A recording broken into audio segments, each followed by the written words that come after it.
Hey guys! Ako nga pala si Marky Santos and ito na nga ang kwento. So bumili ulit ako nitong Mallow Bombs. Ayan, yung kinain ko nitong nakaraan. Pero kung makikita nyo, iba ni kulay niya kasi siya ay Mango Explosion. So Mango Explosion Marshmallow po siya. So kung mahilig kayo sa marshmallow, panoorin nyo to dahil malalaman nyo yung lasa nga po nitong Mallow Bombs. And kung may re-recommenda ba natin to katulad nung isa, actually natikman ko na to, hindi ako magpapaka-plastic sa inyo, natikman ko na to, bumili lang ulit ako, i-review ko din talaga dapat siya, kaso nga lang, ayun nga, wait lang, ayan, so kinuha ko lang to, so i-review ko rin dapat talaga siya, kaso nga lang naubos ko siya, kaya bumili ulit ako, and bumili ulit ako nito. Ayan, ito yung isa sa tinry ko nung nakaraan.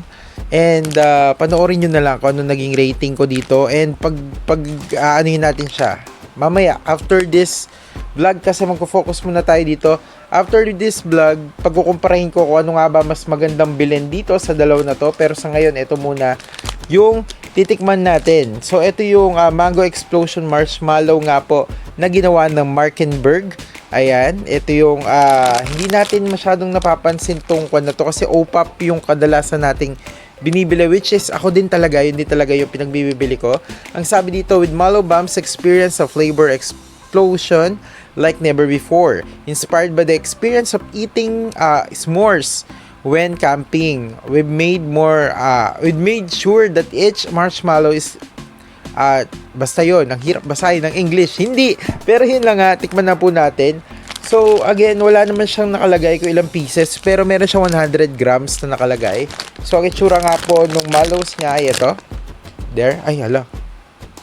Bakit naman na pagkaanon? Ayan, ganyan yung itsura ng mallows niya. Ewan ko ba't may excess to. Pero, to be honest, yung pagiging squishy niya, squishy pa rin talaga siya. Ayan, medyo nararamdaman mong meron siyang feeling sa loob. Sana all may feeling. Hindi. Pero yan, mukha siyang, ang tawag dito, yung maliit na lemon. Ayun yung itsura niya. And may powder siya. As usual, na mallows. Ganun pa rin yung parang texture niya or yung itsura niya. Ayan. And yung loob niya, tingnan natin. Kagating mo natin. Actually, yung lasa ng ano niya, ng mallows niya, sa una parang hindi mo ma-appreciate kasi medyo hindi siya ganun ka-strong, pero papa-strong yung lasa ng mango sa kanya. Ayan, and ito yung laman na sa loob. Nabubulol? Ito yung laman ng loob. Ayan, laman loob. Hindi, pero ayun yung laman. So, kung makikita nyo, buksan nating maigi. Ay, konti lang. Konti lang yung laman niya. There. Parang ano lang siya, no? Teka na. Ay lang. Ayan, yun lang. Maliit lang. Ano yung pinagagagawa ko dito? Sagwa. As usual, iba yung lasa niya. Medyo may pagka-milky yung itsura. Ay, itsura. Itsura daw. Yung lasa niya, pero para sa akin yun yung nagdadagdag ng appeal niya, yung parang milky ng konti, and lasang-lasa mo pa rin talaga yung mango. And ito na nga yung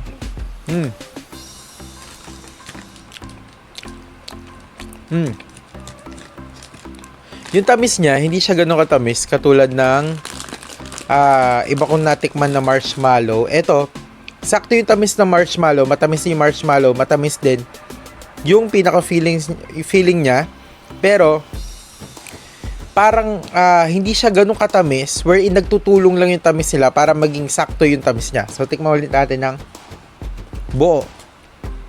So, Chubby Bunny. Hindi Chubby Bunny.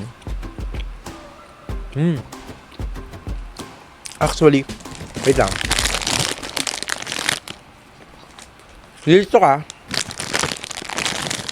Ang sarap niya talaga, guys. Sa totoo lang, pag nagsama na yung mallow, saka yung laman niya, ang sarap niya, promise. Kung 10 out of 10 yung isa, na dati ko, palagi ko 11 out of 10, ganun. Masarap siya. Alam mo yung parang pag kumain ka, yung gusto mong pumikit, namnamin yung lasa, ganun yung lasa niya.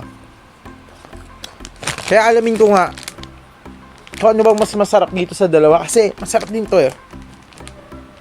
Masarap din to. Pero syempre, iba yung pag pinagsabay mo na siya kainin. Malalaman mo kung ano mas masarap, kung ano ba dapat bilhin natin.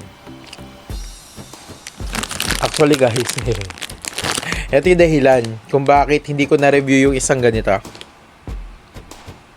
Kain ako ng kain. Inubos ko talaga sa as in. Sabi ko, wait lang, i-review ko to. Pero after ilang kain ako ng kain. Inubos ko talaga siya. Hindi siya kasarap. Kung ako sa inyo, tikman nyo na to. Bumili na kayo nito. Uy, Markenberg, baka naman. Ang sarap ng ano, marshmallow nyo. Totoo nga, mallow bombs. Kasi talagang para siyang nag-explode sa bibig mo. Ang lasa niya, pag kinagat mo siya, tapos lumabas na yung pinaka-awan niya, pinaka-fillings niya, or pinaka-filling niya, talagang masasabi mo talaga masarap. As in. So kung ako sa inyo, try nyo na to. Lalagay ko nga pala, may link pala to, nakita ko may link to. Kung gusto nyo bumili, andyan lang yung link sa may baba. Click nyo lang yun. Pwede na kayo makabili nito. Kahit saan man kayo lupalop ng Pilipinas. Yun lang. Maraming salamat and God bless. Iba-vlog ko na yung parehas. Hintayin nyo yun. Pagkukumparahin ko tong dalawa. And yun lang, maraming salamat. God bless. Ingat po kayo palagi. Parehas kung gusto ko sa mango, saka itong ube. So, tingnan natin kung ano ba yung mas bibilin ko talaga dito sa dalawa. Yun lang, maraming salamat. God bless. Ingat po kayo palagi. See you again sa another vlog.